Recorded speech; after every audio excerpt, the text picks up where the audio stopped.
بسم اللہ الرحمن الرحیم۔ اس سے پہلے یہ قول گزرا ہے کہ زمین میں سب سے پہلے حضرت آدم علیہ السلام کا انتقال ہوا، اور قرآن کریم میں سورۃ المائدہ کی آیت نمبر 31 اور 27 کے مطابق آدم علیہ السلام کے جن دو بیٹوں اور ان میں سے ایک مقتول ہونے کا ذکر ہے، وہ آدم علیہ السلام کے صلبی بیٹے نہ تھے بلکہ یہ قوم بنی اسرائیل میں سے تھے۔ لہٰذا پہلی وفات زمین پر آدم علیہ السلام کی ہوئی تھی، مگر ہم دلائل سے اس قول کو غلط ثابت کریں گے اور بتائیں گے کہ زمین پر آدم علیہ السلام سے پہلے بھی وفات ہوئی تھی۔ سمرہ بن جندم رضی اللہ تعالیٰ عنہ سے مروی ہے کہ نبی کریم صلی اللہ علیہ وآلہ وسلم نے ارشاد فرمایا کہ حضرت حوا کا کوئی فرزند زندہ نہ رہتا تھا، انہوں نے نظر مانی کہ اگر ان کا بیٹا زندہ رہا تو ان کا نام عبد الحارث رکھیں گے، پس ان کا بیٹا ہوا اور زندہ رہا تو اس کا نام انہوں نے عبد الحارث رکھا، اور یہ اصل میں القائے شیطانی کی وجہ سے تھا۔ ابن عباس رضی اللہ تعالیٰ عنہ سے مروی ہے کہ حضرت حوا سے آدم علیہ السلام کے جو اولاد ہوتی تو انہیں اللہ تعالیٰ کا عہد قرار دیا جاتا اور ان کے نام عبداللہ، عبید اللہ وغیرہ رکھے جاتے، لیکن ان کی بہت جلد وفات ہو جاتی۔ ابلیس ان دونوں کے پاس آیا اور کہا کہ اگر تم ان بچوں کے نام اس کے علاوہ رکھو گے جو اب رکھتے ہو تو یہ زندہ رہیں گے۔ اس کے بعد ایک لڑکا پیدا ہوا جس کا نام آدم و حوا نے عبد الحارث رکھا۔ قرآن کریم میں ارشاد ہے، وہ اللہ ہی ہے جس نے تمہیں ایک جان سے پیدا کیا اور اسی کی جن سے اس کا جوڑا بنایا تاکہ اس کے پاس سکون حاصل کرے۔ پھر جب مرد نے عورت کو ڈھانک لیا تو اسے ایک خفیف سا حمل رہ گیا جسے لیے لیے وہ چلتی پھرتی رہی۔ جب پھر وہ بوجھل ہو گئی تو دونوں نے مل کر اللہ اپنے رب سے دعا کی کہ اگر تو نے ہم کو اچھا سا بچہ دیا تو ہم تیرے شکر گزار ہوں گے، مگر جب اللہ نے ان کو ایک صحیح و سالم بچہ دے دیا تو وہ اس کی بخشش و عنایت میں دوسروں کو اس کا شریک ٹھہرانے لگے۔ سعید بن جبیر رضی اللہ تعالیٰ عنہ سے اس آیت کی تفسیر میں مروی ہے کہ حضرت حوا جب پہلے بیٹے کے ساتھ حاملہ ہوئیں اور انہوں نے بوجھ محسوس کیا، ابلیس ان کے پاس آیا اور کہنے لگا، اے حوا تمہارے پیٹ میں کیا ہے؟ انہوں نے کہا، مجھے کیا معلوم کون ہے؟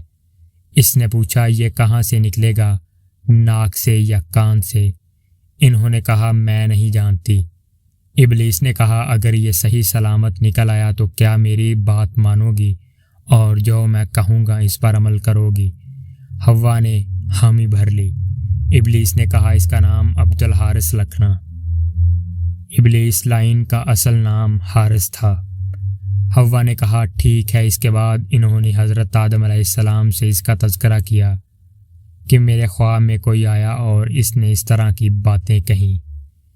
آدم علیہ السلام نے فرمایا کہ وہ شیطان تھا، تم اس سے بچ کر رہنا، یہ ہمارا دشمن ہے جس نے ہمیں جنت سے نکلوایا تھا۔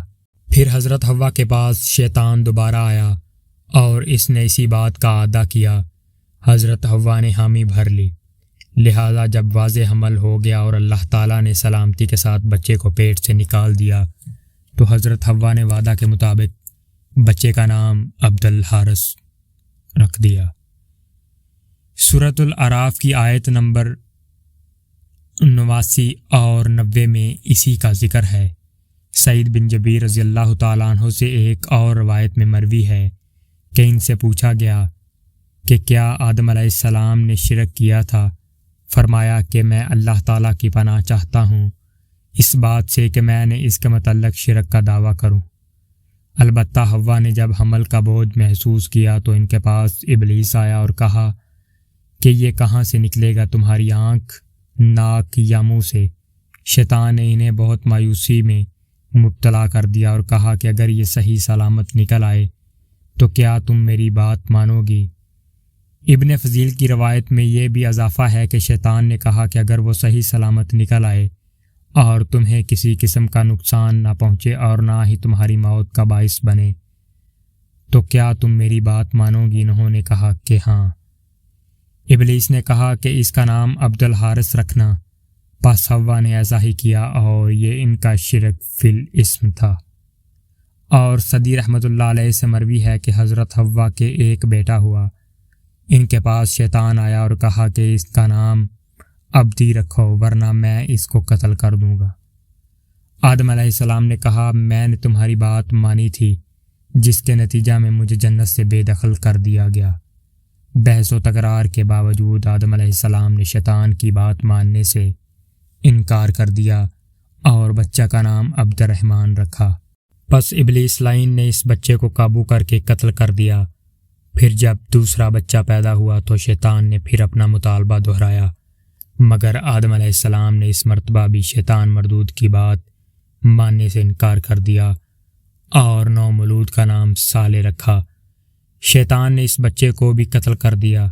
اس کے بعد جب تیسرا بچہ پیدا ہوا تو شیطان نے کہا تم صرف اس صورت میں اپنے بچے کو مجھ سے بچا سکتے ہو کہ آئندہ ہونے والے بچے کا نام عبد الحارث، جو کہ ابلیس کا پہلا نام حارث تھا، ابلیس تو مردود ہونے کے بعد نام دیا گیا۔ لہذا قرآن کریم میں اسی شرک فی الاسم کی طرف اشارہ ہے۔